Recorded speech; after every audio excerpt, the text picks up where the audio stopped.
دیکھیں بہن نے فرمایا کہ بلیاں پالی ہیں، ان کو اچھا کھلاتے پلاتے ہیں، اب بلی فوت ہوئی تو گھر کے شوہر بھی فوت ہو گئے، تو کسی نے کنیکشن ملانے کی کوشش کی ہوگی کہ یہ بلیوں کے بددعاؤں سے ایسا ہوا یا کیا معاملہ ہوا، حالانکہ ہم تو اچھا کھلا رہے تھے۔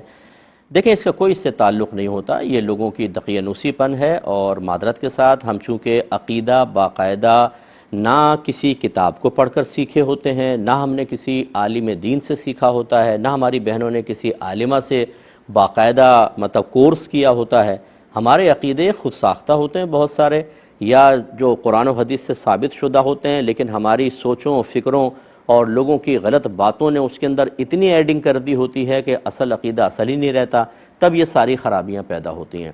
تو اگر فرض کر لیں آپ کسی جانور پر ظلم بھی کرتے ہیں نا، مارتے پیٹتے، اور وہ مرتا اور ساتھ میں گھر کا کوئی سرپرست بھی مر جاتا، پھر بھی ہم اس کو جانور کی طرف منسوب نہیں کرتے کہ جانور کی بددعا سے ایسا ہوا۔ یہ موت کا تعلق اللہ تبارک و تعالیٰ کے ارادہ ازلی سے ہوتا ہے، ایک وقت کا موت کا وقت مخصوص ہے۔ ہاں ظاہری اسباب ہو سکتے ہیں، کوئی کسی کو گولی مار دیتا ہے، کوئی زہر دے دیتا ہے، کوئی کسی پہ گاڑی چلا دیتا ہے، لیکن اگر یہ گاڑی نہ بھی چلتی، زہر نہ بھی دیا جاتا، کوئی قتل نہ بھی کرتا، اس وقت اس شخص نے مرنا ہی تھا۔